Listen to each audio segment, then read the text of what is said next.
अस्सलामु अलैकुम वरहमतुल्लाहि वबरकातुहू।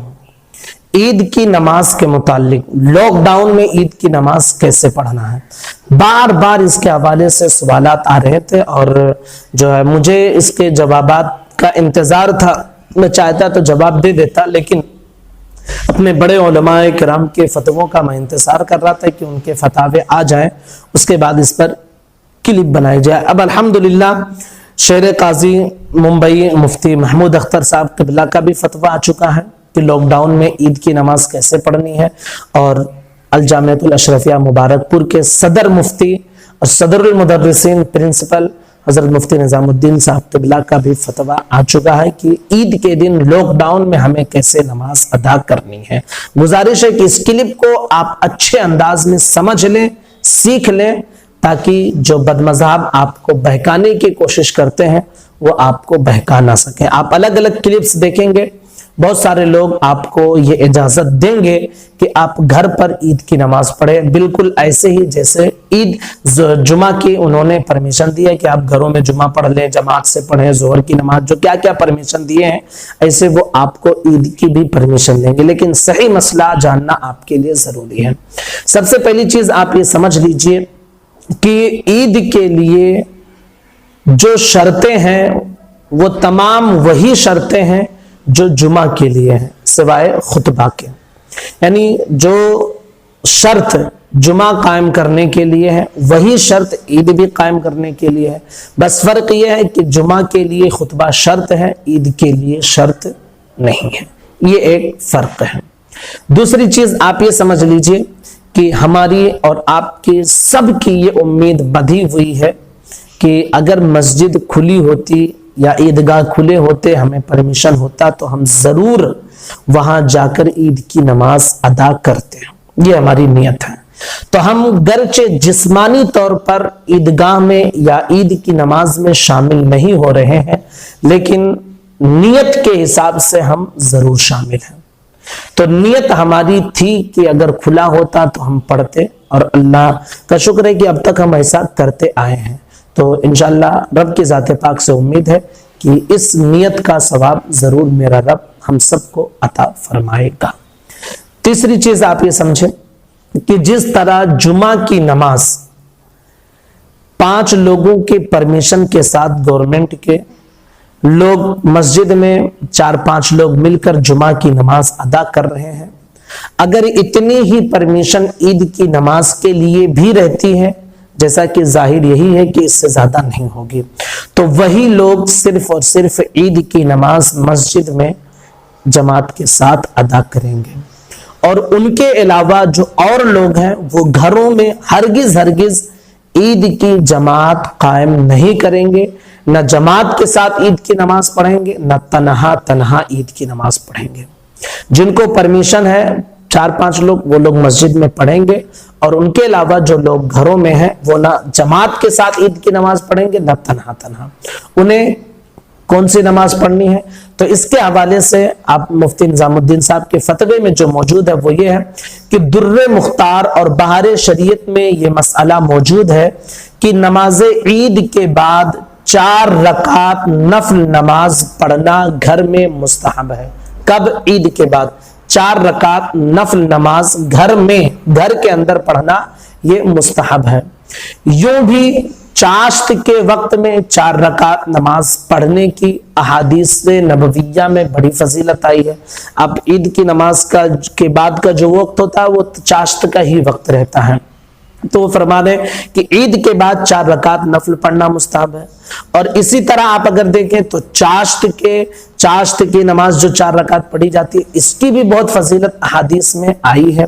तो फरमाते हैं लिहाजा नमाज ईद के बाद यानी ईद की नमाज मस्जिद में या ईदगाह में हो जाने के बाद हम लोग अपने घरों में अपने घर वालों के साथ इस नमाज को पढ़ें। क्या पढ़ेंगे? 4 रकात नफल नमाज अपने घर में अपने घर वालों के साथ पढ़ेंगे। जिनको परमिशन है वो मस्जिद में पढ़ेंगे 4-5 लोग, लेकिन जब उनकी नमाज खत्म हो जाएगी तो फिर हम लोग जो घरों में हैं वो अपने घरों में 4 रकात नफल नमाज ادا کریں گے۔ اب جماعت کے ساتھ پڑھیں گے یا پھر بغیر جماعت کے؟ تو اس کے حوالے سے فرماتے ہیں کہ گھر میں اگر کوئی امام بننے کا مستحق ہے یعنی امامت کے لائق ہے تو مختصر جماعت کر سکتے ہیں، اجازت ہے کہ مختصر طور پر آپ جماعت کر لیں، لیکن پھر فرماتے ہیں کہ تنہا اس کو پڑھنا شریعت میں زیادہ محبوب ہے، یعنی جماعت آپ کر سکتے ہیں لیکن زیادہ شریعت میں پسندیدہ یہ ہے کہ اس 4 رکعت کو گھر کا ہر فرد اکیلے اکیلے پڑھے، جماعت سے نہ پڑھے، ٹھیک ہے؟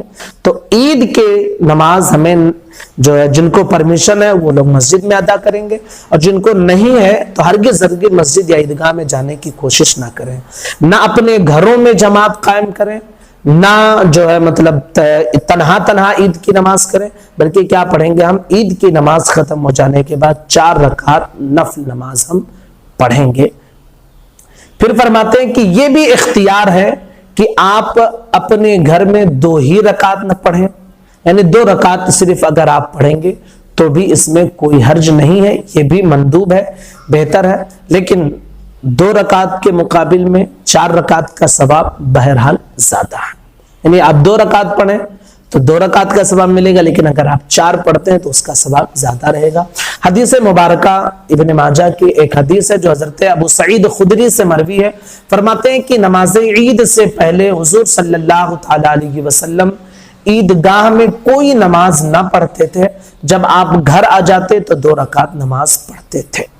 تو چاہے آپ 2 رکعت پڑھیں یہ بھی بہتر ہے، حدیث سے ثابت ہے، اور 4 رکعت اگر آپ پڑھیں تو یہ بھی بہتر ہے، حدیث سے ثابت ہے، چاشت کا وقت رہتا ہے تو آپ 2 رکعت بھی پڑھ سکتے ہیں، 4 رکعت بھی جماعت کے ساتھ پڑھ تو سکتے ہیں، لیکن بہتر ہے کہ تنہا پڑھیں۔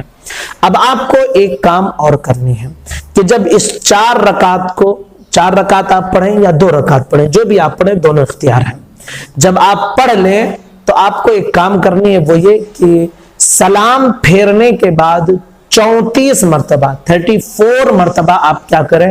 اللہ اکبر اللہ اکبر لا الہ الا اللہ اللہ اکبر وللہ الحمد۔ جو عید کے دن ہم تکبیر پڑھتے ہیں عید اور بقرہ عید میں، وہ تکبیر پڑھیں۔ اگر پورا آپ کو نہیں یاد ہے تو اللہ اکبر اللہ اکبر اللہ اکبر اللہ اکبر، اس کو آپ 34 مرتبہ 34 مرتبہ سلام پھیرنے کے بعد پڑھیں گے، ٹھیک ہے؟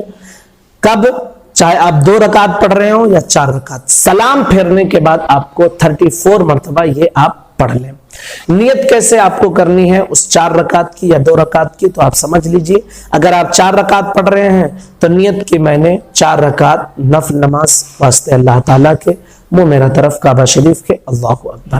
2 رکعت پڑھ رہے ہیں تو نیت کی میں نے 2 رکعت نفل نماز واسطے اللہ تعالیٰ کے، منہ میرا طرف کعبہ شریف کے، اللہ اکبر۔ یہ زبان سے کہنا مستحب ہے، اگر آپ دل میں اس کا ارادہ کر لیں تو بھی آپ کی نماز ہو جائے گی۔ تو امید کرتے ہیں کہ نماز عید کے متعلق ہمارے اہل سنت والجماعت کا یہ جو فتویٰ ہے یہ آپ کو سمجھ میں آ گیا ہوگا، اور اسی پر انشاءاللہ ہم اہل سنت والجماعت کا جو ہے اسی پر عمل رہے گا، اسی طرح ہم عید کی نماز ادا کریں گے۔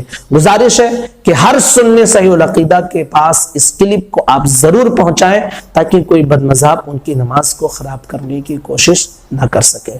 السلام علیکم ورحمۃ اللہ وبرکاتہ۔